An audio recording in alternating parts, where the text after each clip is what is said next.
We start this morning with breaking news. Governor Jeff Landry has declared a state of emergency in Louisiana due to a lack of police officers. The Louisiana Sheriff's Association estimates that Louisiana sheriff's offices were down approximately 1,800 deputies statewide, resulting in record low employment and an increase in response time. Today's announcement comes just 3 days before a special legislative session is set to begin to address a statewide crime problem. Hey YouTube world, Harvest is plenty, hope all is well. Thanks for stopping by to check out the video. Please don't forget to like, comment, share, and subscribe to the channel if you haven't subscribed as of yet. So the governor of Louisiana has declared a state of emergency due to a police shortage. And this police shortage is going on across the entire nation, whether it's police departments, sheriff departments, or whatever. And it's not just law enforcement. There's actually a shortage of civil government workers all across the board for many municipalities. When it comes to police, yes, a lot of police quit because of the riots and things like that, but that's not all of the case for many police departments. Some have an aging population. Officers are just too old and they can't do the job anymore. In addition, there's a recruiting issue, just like the military. They cannot find good and qualified candidates. And so they are lowering their standards and they're allowing many people into their ranks who just simply just not qualified for the job. Not sure if you guys seen the video, but there was a police officer. They call it the acorn cop. He's a cop. He got, led onto the force. An acorn fell on top of the car and he pulled out his gun and did a mag dump because he thought he was getting hit by suppressed fire, and even said that he was hit. It's crazy.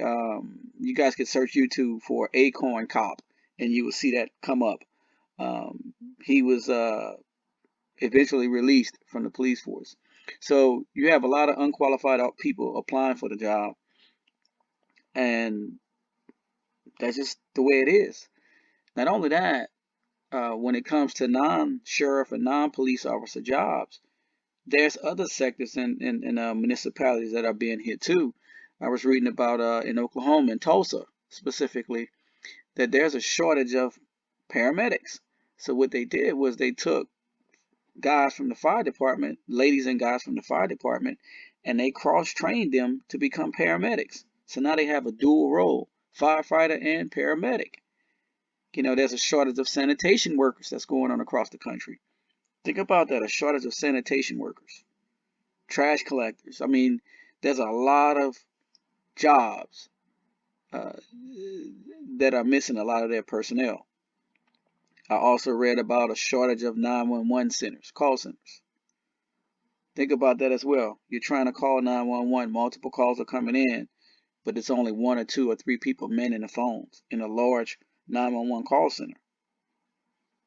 So it's going to, result in lower response time, whether you're calling for firefighters, police, ambulance, or whatever. And again, and there's also a shortage of firefighters as well. For whatever reason, a lot of people are just not applying for these jobs. They're opting out of these local government jobs. Now, couple that with a pending cyber attack, and couple that with all of these migrants coming over the border, many of them Chinese and Russian.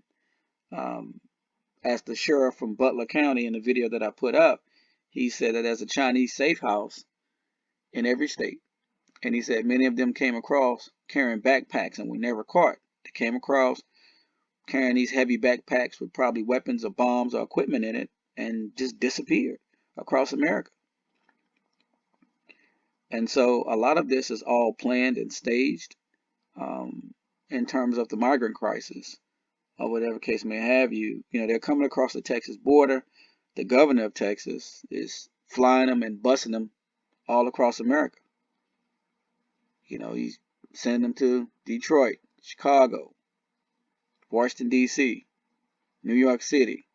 They're ending up in New Hampshire and Vermont and a lot of other places. And so they're spread all throughout the country. We have a lot of Afghans that came here too when America pulled out from Afghanistan. So we have a lot of people here who are not Americans.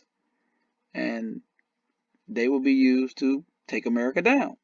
As I said before, America is the phoenix bird. It must burn up, and a new nation will be reborn.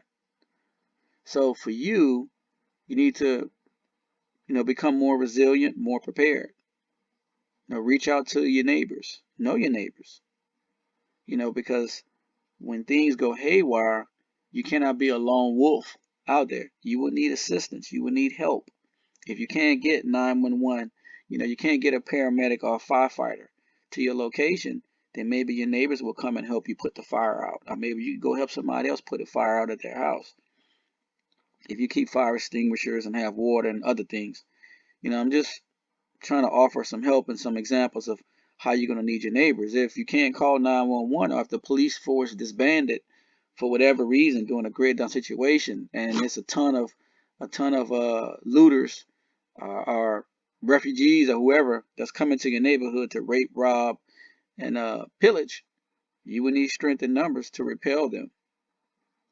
And so just think about all of those things. Start putting some plans in place. Get out, walk your neighborhood, meet your neighbors. You never know, you just might need them. But that's all I have for you guys today. Stay tuned for more content coming up. Love you guys. God bless to you and your family.